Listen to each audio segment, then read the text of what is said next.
what's the difference between a curse and a human? I mean, obviously there's a difference between how these two are born, right? Humans are born from other humans, but curses are born from humans as well, but not in the same way. Curses are the manifestation of human culture, whether it's landmarks, diseases, or just human nature. It's the energy, or I guess curse energy, that we give to these ideas that turn them into actual curses. So yeah, essentially, it's true that we are different from the perspective of how we come about, but what makes us different from those we can't stand? What makes what I do right, but what you do wrong? Yuji vs Mahito is a fight that brings into question the sacredness of human life. How come killing a human is so wrong, but exercising a cursed spirit is the right thing to do? It's a fight that makes Yuji question everything he's fighting for. Is it for his friends, for his superiors, for mankind? Next time on Dragon Ball Z. Not for real though. The run that Jujutsu Kaisen has been on these past few months is on a different level. There's no scene in any of these episodes where I'm thinking, they could have done this part better. Every single episode has been a 10 out of 10. There's no doubt in my mind that this is anime of the year. But yeah, let's get to it. Quick editor's note. I recorded this a long time ago, and I'm just now finishing it. So that's why I said the past few months. And I'm not gonna lie, just be happy that I'm even finishing this video. Mahito's resolve to be evil has upgraded this season. For reference, let's look back at Yuji's first encounter with Mahito all the way back in season 1 with Junpei Yoshino. And, well, we all know what happened to him.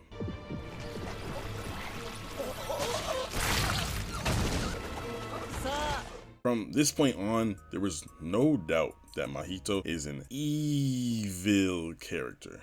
There's evil afoot. What evil?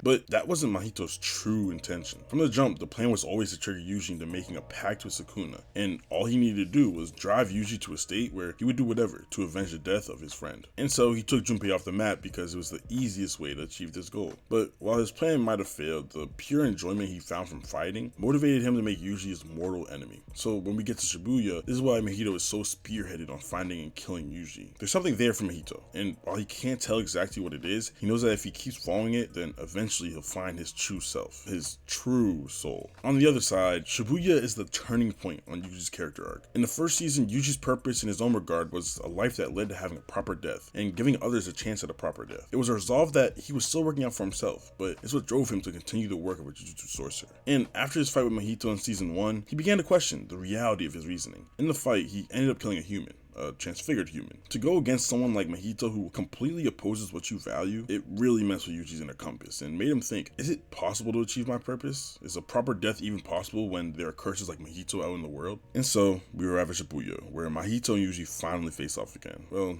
not really, because before the main card, we have to get through the undercard, which honestly is just as good as the main card if I'm being honest. The deaths of Nanami and Noribara. Those two deaths are what catapulted Yuji into becoming an entirely different character. Events that are the catalyst that changed Yuji's ideology on what his existence meant. First was Nanami. Mind you, this happens immediately after Sukuna kills thousands of people using Yuji's body, breaking down his entire ideology that he wants to help others achieve a proper death. He persuades himself that if he goes to take care of the rest of the curses in Shibuya that started this in the first place, then it'll outweigh the damage that he's caused in front of him. Does he really believe this? Of course not. But how else could you keep your mental state in one piece without creating a facade to trick yourself after what just happened? Yuji knows that he's a murderer, and yet he began this journey wanting to stay alive in order to achieve a proper death. Seeing how these two facts completely oppose each other, it's only a matter of time before he breaks. Developing with Nanami what I would think was a closer bond than Gojo and Yuji, and I say that because going through any mission against Mahito together has to build some sort of unspoken bond that nothing can trump. Honestly, it was a sensei and student bond that I would have loved to see expanded just a little more, just to have a little bit more of a stake in their relationship. But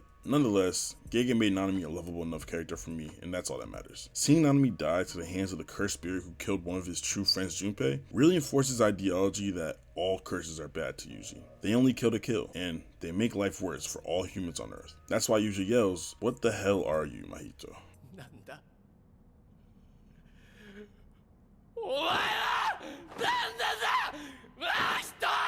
And so, the death of Nanami creates a greater divide in his mind that curses and humans are two entirely separate entities, and because of this, he now believes that only humans deserve a proper death, once again ignoring the fact that he has just killed thousands of humans himself. Mahito tells Yuji that you are meat, but he just dismisses it as another cursed drivel. Man, he couldn't be any more wrong. Habara's death, on the other hand, had an entirely different impact on Yuji. In a battle where it seemed like she had the upper hand, Mahito schemed another devious plan with the sole purpose to break Yuji, yelling, "I really am a curse." This is the breaking point, where Yuji's already fragile mentality is broken into, and the ideas of what Mahito spews keep seeping in. Mahito literally beats into Yuji what he's been trying to tell him, that this is the battle that decides who will be on top. In order to survive, they must kill each other, humans and curses alike. It's just pure instinct, and there's no method or reasoning for it. Mahito kills humans because it's a curse's nature, and Yuji kills curses for the same reason. It's just that human reasoning has clouded this fact from Yuji's identity. It's our instincts versus the dignity gained by human reasoning.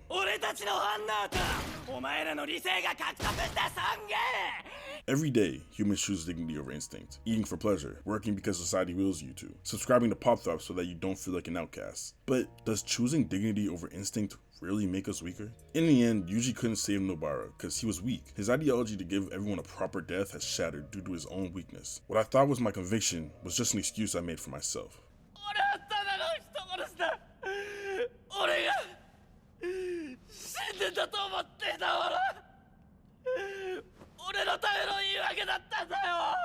Luckily for Yuji, Todo was able to instill back into Yuji some type of will. The fact that the curse of a Jujutsu sorcerer is that they always must keep moving forward, past dead comrades, past innocent civilians, because the world would be so much worse without them. It's a strong enough idea to make Yuji keep on moving forward through this fight. I tried to use my sins as an excuse to run away.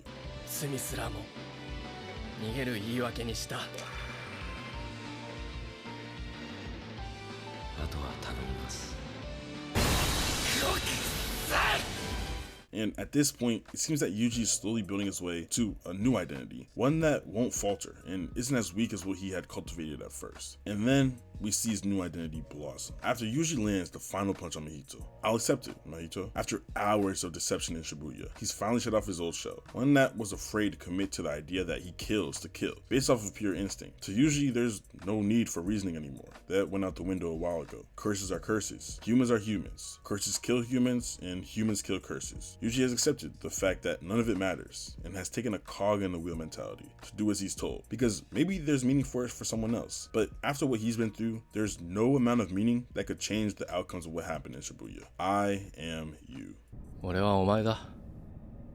A lack of friendships, a lack of power, and a lack of reasoning. The depth that Yuji's character goes is far deeper than most shonen protagonists, and yet it's still not over, as Yuji's still finding his way to a true identity. In the end, there is no difference between a curse and a human. Both are just opposite sides of the same coin. And yet, there's a reason that humans haven't faltered to curses like Mahito yet. It's because when we choose dignity over instinct, we choose the path less traveled. And while we may suffer hardships and difficulties because of it, it's navigating through that path that gives us these strong identities that won't falter at a simple enemy like Mahito. Yuji took the path less traveled and lost. He's conceded to instinct and will kill curses, not because of a specific ideology or goal, but just because it's what must be done. But fortunately for him, the path that he's on hasn't ended yet. I hope y'all enjoyed this video. If you did, make sure to leave a like and subscribe. We're closing in on 500 subscribers. Leave a comment, let me know how you feel about Yuji's character arc in Shibuya. And with that, peace, y'all.